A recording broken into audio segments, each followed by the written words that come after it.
Hello बच्चों, नमस्कार। स्वागत है आपका एक बार फिर से मेरे यूट्यूब चैनल पर। मैं हूं विपिन कुमार और आप देख रहे हैं सीजीएस एकेडमी। तो आज की वीडियो में हम बात करेंगे न्यूट्रिशन इन एनिमल्स के बारे में, जो कि क्लास 7 साइंस का चैप्टर 2 है। तो टोटल इसमें 4-5 टॉपिक होने वाले हैं। जैसे कि पहला टॉपिक होगा different ways of taking food, फिर बात करेंगे डाइजेशन इन ह्यूमंस के बारे में, फिर बात करेंगे डाइजेशन इन ग्रास ईटिंग एनिमल्स, और उसके बाद लास्ट टॉपिक होने वाला है feeding and digestion in amoeba. तो टोटल 4 से 5 टॉपिक इसमें होने वाले हैं। तो पहले 2 टॉपिक को हम कोशिश करेंगे कि पार्ट 1 में कवर हो जाए, और बाकी के जो बचे हुए टॉपिक्स हैं वो इसके नेक्स्ट पार्ट में हम लाने की कोशिश करेंगे। चलिए इसी के साथ स्टार्ट करते हैं। तो चैप्टर 1 में हमने पढ़ा था न्यूट्रिशन इन प्लांट्स में कि जो प्लांट है वो अपना खाना फोटोसिंथेसिस के थ्रू खुद से बनाते हैं, लेकिन एनिमल्स ऐसा नहीं कर सकते। ठीक है, तो एनिमल्स कैसा कर सकते हैं? एनिमल्स अपना खाना जो है प्लांट से लेते हैं, या तो डायरेक्टली सीधे सीधे प्लांट बेस्ड फूड खाते हैं, या फिर इनडायरेक्टली ऐसे जानवरों को खा के अपना काम चलाते हैं जो कि प्लांट्स खा के जिंदा रहते हैं। ठीक है, तो कुछ एनिमल्स जो कि प्लांट्स भी खाते हैं और एनिमल्स भी खाते हैं, तो ऐसे भी कुछ एनिमल्स होते हैं। अब इसके अलावा हमने ये भी पढ़ा था कि जो ऑर्गेनिज्म हैं उनको खाने की ज़रूरत क्यों पड़ती है। तो उनको खाने की ज़रूरत अपनी बॉडी की ग्रोथ के लिए, रिपेयर के लिए, और प्रॉपर फंक्शनिंग, यानी कि बॉडी के जितने भी पार्ट हैं वो सभी के सभी ठीक से काम करते रहे, इन सब चीज़ों के लिए खाने की ज़रूरत पड़ती है। तो एनिमल न्यूट्रिशन की बात करें तो एनिमल न्यूट्रिशन में न्यूट्रिएंट रिक्वायरमेंट आता है, अलग अलग मोड ऑफ इंटेक आते हैं फूड के, एंड जो खाना है बॉडी उसको कैसे यूटिलाइज करती है, ये सभी जो है एनिमल न्यूट्रिशन में आते हैं। ठीक है, इसके अलावा हमने क्लास 6 में ये भी पढ़ा था कि जो फूड कंपोनेंट होते हैं वो कौन कौन से होते हैं। तो टोटल जो है 6 कंपोनेंट्स हमने क्लास 6 में पढ़े थे, जैसे कि कार्बोहाइड्रेट एंड फैट्स हो गए।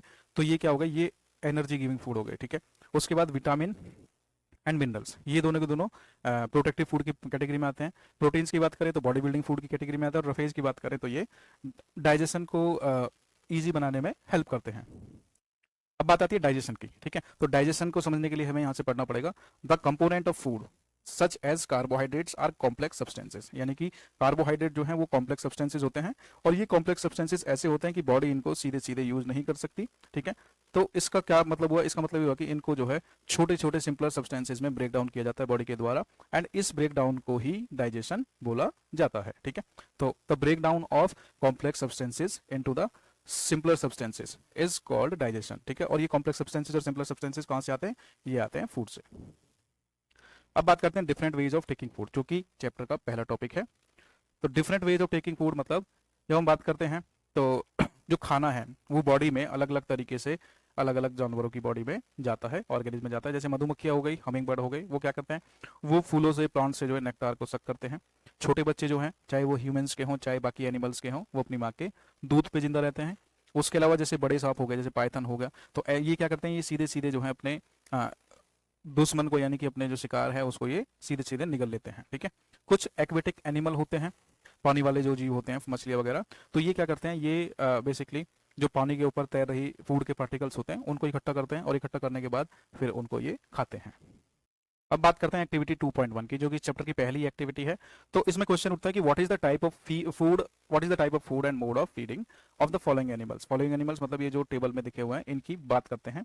तो इसमें जो पहला एनिमल है स्नेल। ठीक है, तो स्नेल जो है वो बेसिकली क्या खाता है? तो स्नेल जो है प्लांट्स की जो पत्तियां हैं उनको खाता है, और इसके खाने के मेथड को बोलते हैं स्क्रैपिंग। ठीक है, चींटी जो होती है वो बेसिकली मीठी चीज़ों पे और जो भी छोटे कीड़े होते हैं उनको खाती है। ठीक है, और इसका जो खाने का मोड ऑफ फीडिंग है वो च्यूइंग है। ईगल ईगल यहाँ पे स्मॉल एनिमल्स हो गए या फिर मीट हो गया उसको खाते हैं। तो ये क्या करते हैं? ये कैप्चर करते हैं पहले और उसके बाद उसको स्वेलो कर लेते हैं। हमिंग बर्ड की बात करें तो हमिंग बर्ड का फूड क्या होता है? ये होता है नेक्टार। ठीक है, नेक्टार। और ये नेक्टार कैसे लेते हैं यहाँ पे? तो ये नेक्टार जो है यहाँ पे ये सक करते हैं। ठीक है, प्लांट से, फ्लावर से सक करते हैं। लाइस की बात करें, लाइस माने जू, तो ये हमारे खून को पीती है, हमारे सर में, हमारे बालों में रह के, और उसके लिए कौन सा मेथड यूज करती है फीडिंग का? तो ये भी सकिंग का मेथड ही यूज करती है। मॉस्किटो भी सेम, ये भी ब्लड को सक करके पीते हैं। बटरफ्लाई बटरफ्लाई बेसिकली नेक्टार इकट्ठा करती है, और इकट्ठा करने का जो मेथड होता है इसको इसको बोलते हैं साइफनिंग। ठीक है, इसका मेथड होता है साइफनिंग ये। ठीक है, जो हाउस फ्लाई होती है, यानी कि जो घरेलू मक्खी होती है, वो क्या करती है? डिकेइंग मैटर, यानी कि जो सड़ी हुई चीज़ें उन पर बैठती है, और जो लिक्विड फूड है उस पर बैठती है, वहीं से खाती है। ये भी स्पॉन्जिंग स्पॉन्जिंग से ये अपना मोड ऑफ फीडिंग करती है। यहाँ पे बात करते हैं, ये जैसा कि आप देख रहे हैं यहाँ पे अमेजिंग फैक्ट। तो इसमें क्या है? इसमें स्टारफिश के बारे में बताया है कि स्टारफिश जो है वो अपना खाना कैसे खाती है या किन जानवरों को खाती है। तो starfish feeds on animals covered by the hard shells of calcium carbonate, यानी कि स्टारफिश उन जानवरों को खाती है जो कि कैल्शियम कार्बोनेट के हार्ड सेल के अंदर रहते हैं, कठोर खोल से ढके होते हैं।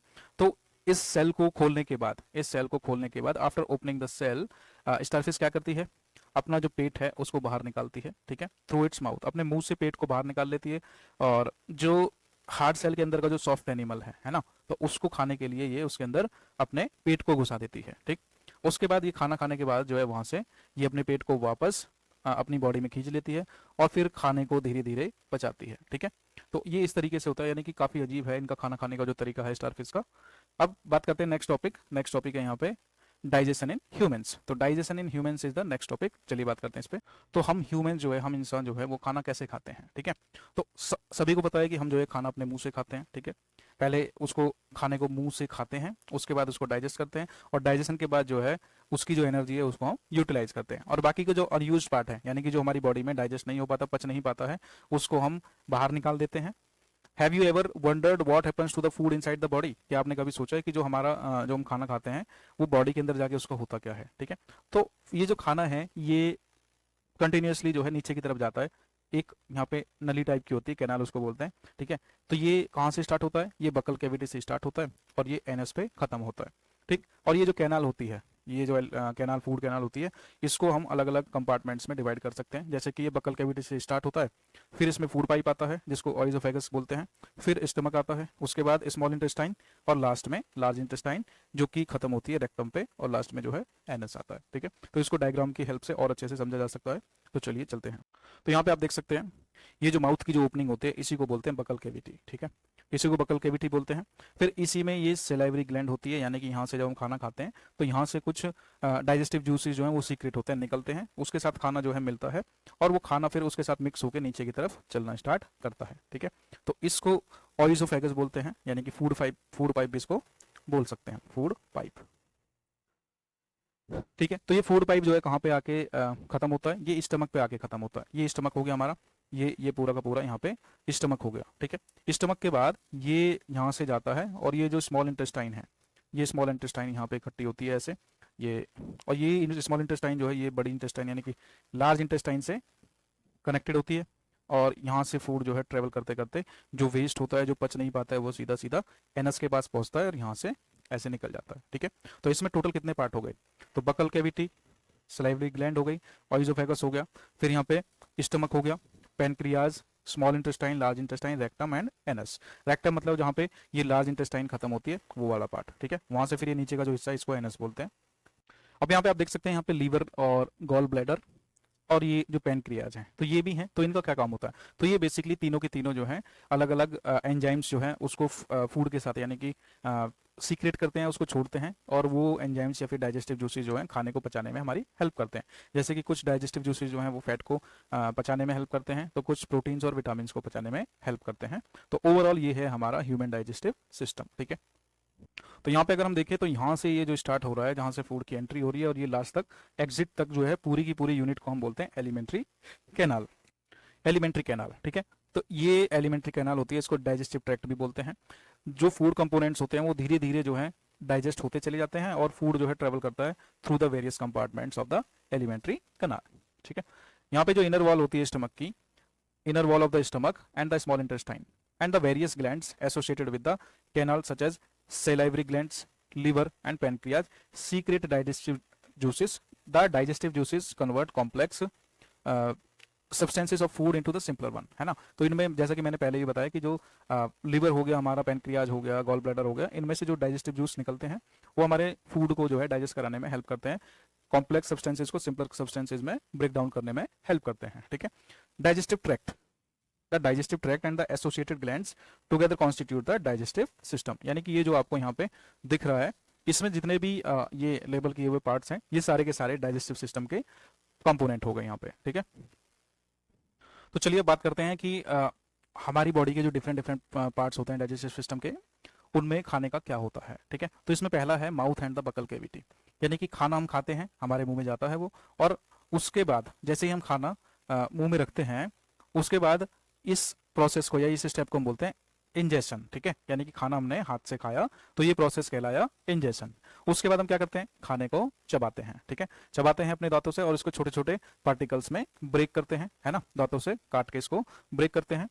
यहाँ पे जो हमारे दांत होते हैं, each tooth is rooted with a separate socket in the gums, यानी कि हर एक दांत का जो है अलग अलग सॉकेट होता है मसूड़े के अंदर, और हमारे जो दांत हैं वो दिखने में भी अलग होते हैं, अलग अलग सेट जो अलग होते हैं और उनके काम भी अलग होते हैं, यानी कि कुछ दांत काटने के काम आते हैं, कुछ दांत जो है पीसने के और चबाने के काम आते हैं। ठीक है, तो दांत कौन कौन से होते हैं ये हम एक्टिविटी 2 की हेल्प से समझ सकते हैं। ठीक है, तो एक्टिविटी 2 क्या बोल रही है कि वॉश योर हैंड्स, अपने हाथ धो, look into the mirror and count your teeth. ठीक है, अपने दांत गिनो, use your index finger to feel the teeth, how many kind of teeth could you find. Okay, यानी कि तुम्हें कितने टाइप के दांत अपने मुंह के अंदर मिल रहे हैं, ठीक है, दिख रहे हैं। तो take a piece of an apple और ब्रेड एंड ईट इट। अब एक कोई आप एप्पल ले सकते हो या कोई भी ब्रेड लेके उसको खाना स्टार्ट करो। तो which teeth do you use for biting and cutting, यानी कि कौन सा दांत आप बाइटिंग और कटिंग के लिए यूज कर रहे हो। ठीक है, ऑल्सो कौन से दांतों से पियर्सिंग कर रहे हो, यानी कि किसी चीज में छेद कर रहे हो या फिर उसको फाड़ने के लिए यूज कर रहे हो। Also find out the ones that are use for chewing and grinding, और कौन से ऐसे दांत हैं जो कि फूड को चबाने और ग्राइंडिंग करने के लिए यूज हो रहे हैं यहाँ पे। ठीक है, तो बच्चों आपके पास ये जो है एक्टिविटी की टेबल है, आप इसको करके देख सकते हैं, आपको पता चल जाएगा कौन से दांत हैं, लेकिन हम यहाँ पे देख लेंगे यहाँ पे कौन कौन से दांत हैं। ठीक है, तो यहाँ पे आप देख सकते हैं जो पहले सामने के जो 4 दांत हैं 1 2 3 4, इनको बोलते हैं इंसीजर्स। ठीक है, ये इस तरीके से दिखते हैं, यानी कि ऊपर ये ऐसे दिखते हैं और नीचे ये कुछ इस तरीके से इनका गम के अंदर की स्ट्रक्चर होती है। ठीक है, उसके बाद ये जो 2 दांत दिख रहे हैं इनको कैनाइन बोलते हैं, बाकी के 2 दांत ये हो गए इधर और 2 ये हो गए, इनको बोलते हैं प्रीमोलर, और ये 3 यहाँ पे और ये 3 यहाँ पे, इनको बोलते हैं मोलार। यानी कि मोलार कितने हो गए 6, प्रीमोलार कितने हो गए 4, कैनाइन कितने हो गए 2, और इंसीजर कितने हो गए 4। 6 और 4 10 और 2 12 और 4